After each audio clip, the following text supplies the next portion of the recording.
आखिर क्या है बॉलीवुड सितारों के बालों का राज? कौन कौन पहनता है विग और किसने करवाया है बालों का ट्रांसप्लांट? कौन है ये गंजे सितारे जिन्हें अपना गंजापन छिपाने के लिए टोपी पहननी पड़ती है? और नंबर 1 वाले तो बचपन से ही बिना बालों के हैं। आइए जानते हैं कौन हैं ये 6 सितारे। नंबर 6, सलमान खान। सलमान खान हमेशा अपनी स्टाइलिश हेयर स्टाइल और दमदार पर्सनैलिटी के लिए जाने जाते हैं। उनके घने बालों की लोग खूब तारीफ करते हैं, लेकिन सच्चाई ये है कि उनके असली बाल इतने घने नहीं हैं। 90 के दशक के अंत तक उनकी हेयरलाइन पीछे जाने लगी थी, लेकिन शुरुआत में उन्होंने इसे नजरअंदाज कर दिया। धीरे धीरे गंजापन बढ़ने लगा, जिससे उन्होंने हेयर ट्रांसप्लांट का सहारा लिया। हालांकि कई बार उन्हें बिना विग देखा गया और उनकी गंजे सिर की तस्वीरें वायरल हो गईं। नंबर 5, ऋतिक रोशन। ऋतिक रोशन को बॉलीवुड का ग्रीक गॉड कहा जाता है, लेकिन उनकी हेयर लाइन अब पहले जैसी नहीं रही।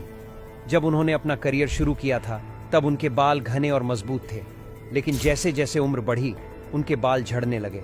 अब वे ज्यादातर हेयर पैच और विग का सहारा लेते हैं। कई बार एयरपोर्ट, जिम या किसी इवेंट में जब वे बिना सेट किए बालों के साथ नजर आए तब उनकी पतली हेयर लाइन साफ दिखाई दी।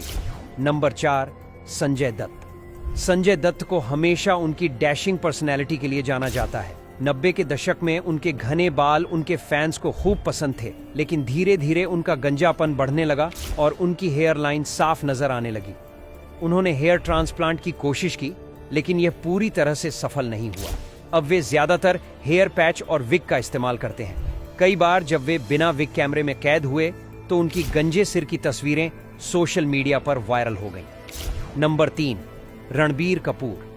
रणबीर कपूर की हेयर लाइन भी बहुत तेजी से पीछे जा रही है। अगर आप गौर करें तो हर फिल्म इवेंट में उनके बालों का लुक अलग अलग नजर आता है। कभी उनके बाल बहुत घने दिखते हैं तो कभी बहुत हल्के। इसका कारण है उनका हेयर पैच। कई मौकों पर जब वे बिना मेकअप या हेयर सेट किए नजर आए तो उनकी असली पतली हेयर लाइन साफ दिखी। नंबर 2, अक्षय कुमार। अक्षय कुमार को बॉलीवुड का खिलाड़ी कुमार कहा जाता है, लेकिन उनके बालों की सच्चाई बहुत कम लोग जानते हैं। उनका गंजापन 2000 के दशक की शुरुआत में ही दिखने लगा था, इसलिए उन्होंने तुरंत हेयर ट्रांसप्लांट करवाया। हालांकि ट्रांसप्लांट के बावजूद उनके असली बाल काफी कमजोर हैं। यही वजह है कि फिल्मों और विज्ञापनों में वे परफेक्ट हेयर स्टाइल में नजर आते हैं, लेकिन असल जिंदगी में वे अक्सर कैप या हेयर पैच का इस्तेमाल करते हैं। नंबर 1, अमिताभ बच्चन। अमिताभ बच्चन को उनकी हेयर स्टाइल और क्लासिक लुक्स के लिए जाना जाता है, लेकिन क्या आप जानते हैं कि उनके घने बाल असल में नकली हैं? 1980 के दशक में उनके बाल तेजी से झड़ने लगे और तभी से उन्होंने हेयर वेग और हेयर पैच का सहारा लेना शुरू कर दिया। अगर आप उनकी पुरानी और नई तस्वीरों को ध्यान से देखें तो उनकी हेयर लाइन में बदलाव साफ नजर आता है।